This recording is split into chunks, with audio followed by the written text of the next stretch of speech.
নমস্কার বন্ধুরা, আজকে ফের একটা নতুন ভিডিও নিয়ে আসলাম আপনাদের সামনে।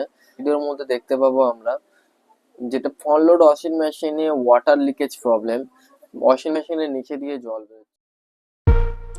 জল পড়ার কারণ হচ্ছে গ্যাসকিটের ওপরের দিকটা ইঁদুরে একটুখানি কেটে দিয়েছে, তার জন্যই জলটা পড়ছে।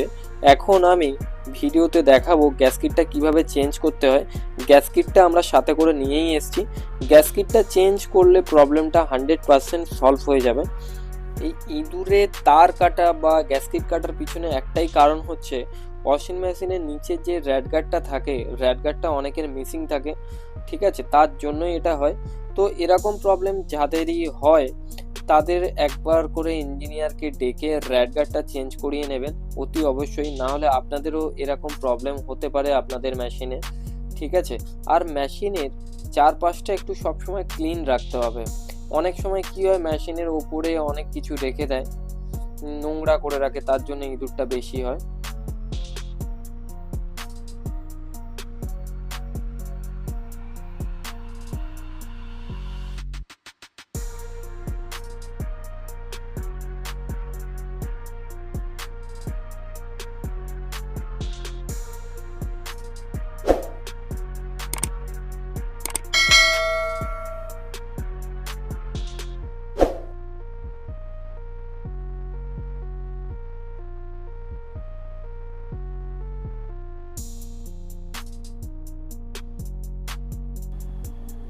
বন্ধুরা দেখতে পাচ্ছ এখানে এই লাল মার্কিং করে দিয়েছি আমি, এই জায়গাটা ইঁদুরে কেটে দিয়েছে, তার জন্যই জলটা পড়ছে। এই গ্যাসকিটটা চেঞ্জ করছি এখন, চেঞ্জ করলেই প্রবলেমটা সলভ হয়ে যাবে।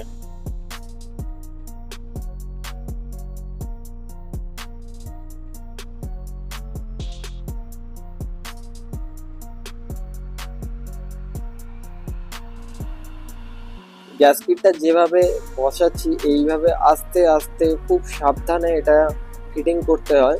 এটার মধ্যেও যদি কোনো কারণে গ্যাপ থেকে থাকে তাহলে কিন্তু এখান দিয়েও ওয়াটার লিকেজ করবে।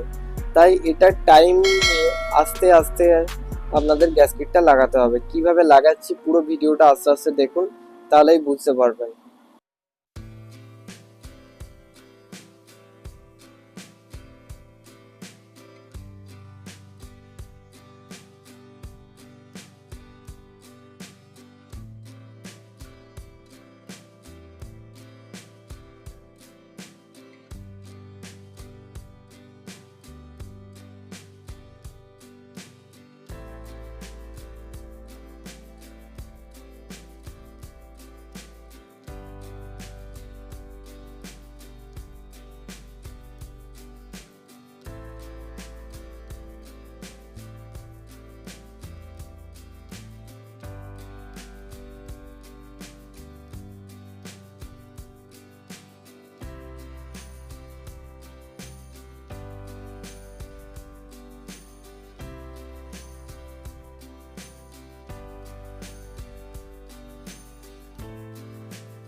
এই গ্যাসকিটের এই রিংটা যতটা ভিডিওতে লাগানো সহজ মনে হচ্ছে, এটা ততটা লাগানো কিন্তু সহজ না।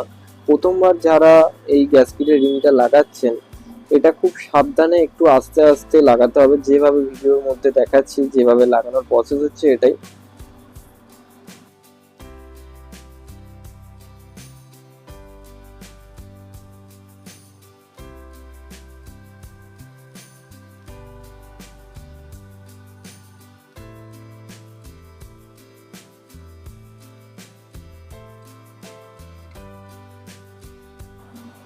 বন্ধুরা দেখতে পাচ্ছ এখন মেশিনটা পারফেক্ট কন্ডিশনে চলছে, এখন কোনো আর ওয়াটার লিকেজ করছে না। আমাদের গ্যাসকিট পারফেক্ট লাগানো হয়েছে। ভিডিওটা যদি ভালো লেগে থাকে চ্যানেলটিকে অতি অবশ্যই সাবস্ক্রাইব করবেন,